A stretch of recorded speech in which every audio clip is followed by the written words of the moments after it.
Hey, hello, and welcome back. I am Debbie Peterson of Getting to Clarity, and this is another episode of the Getting to Clarity show. This is the place where busy leaders and those who aspire to be come to get the tips, tools, and techniques that they need to create more success in their leadership with less sacrifice in their life. And today we're talking about self-confidence and why it is critical to your leadership journey. Now, here's why this is something that you should invest in, because it allows you to show up as your highest and best self.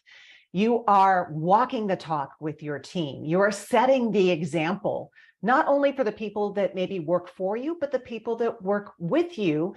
And it is an energy that you send out that even your clients and customers pick up on.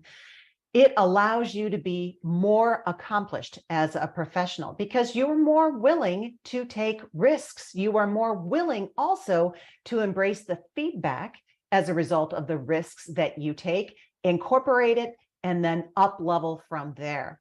It allows you as an individual, as a professional, to continue to move forward. You don't get hung up on things. You don't get stuck as much.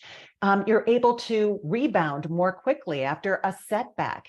So again, you're taking that feedback, using it to your advantage, and then up leveling from there.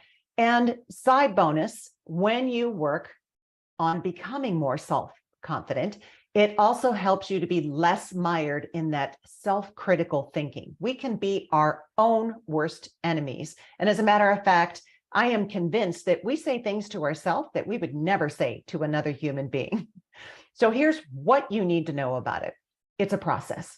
Building self-confidence in yourself, in your leadership journey, is not a destination. It's not a quick fix. It's not here's the one thing that you do and then you're done and you never have to think about it again. It is a process. It is a journey. And along with all the other metaphors, it's like a muscle. Okay. So it's something that you build over time.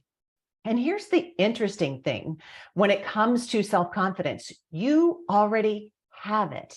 It is inside of you waiting to come out.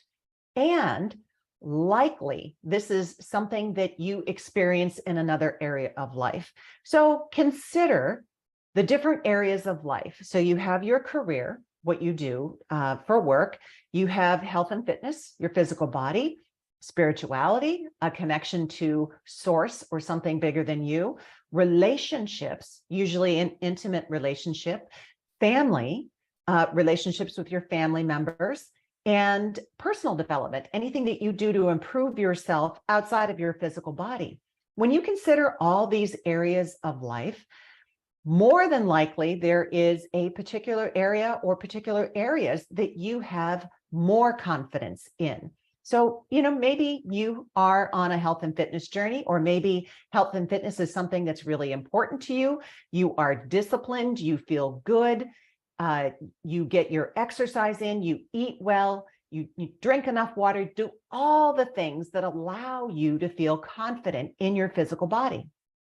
Maybe you are more spiritually minded and you have a healthy practice around meditation or yoga and spirituality. Maybe you attend church regularly. Maybe there is some other way that you have fellowship, but you feel really good about your spiritual practice. So consider other areas of your life. You may have confidence in other areas that can be applied to the area that you want more self-confidence in. So considering the areas that you have more confidence. So as a woman in leadership, as an emerging leader, someone who aspires to leadership, how do you build more of your self-confidence? Well, you can start with that examination of the other areas of life. Where do you feel more confident? What allows you to feel more confident about that area of life? What is it that you do? What are your habits and your strategies? Once you get clear on those, you may be able to apply them in your leadership. But the one strategy that is the easiest place for you to start to build more self-confidence is really getting clarity on who you are. Who are you as a person without the labels? Because when I ask people, when I ask my audiences who they are, I get answers like, I'm a mom, I'm a wife, I'm a husband, I'm a CEO, I'm an analyst, I'm a financial advisor, I'm a realtor. And yes, that is a piece of who you are. But what I would really like to tap into is, who are you without the labels?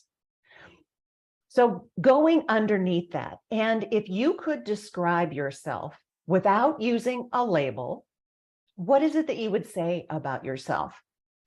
So for instance, some of the things that I say about myself are that I am a woman who loves to feel the sunshine on her face. I love to be outside on the water. I love to spend time with my family. I cook to show my love for people. And I dance in the kitchen while I cook.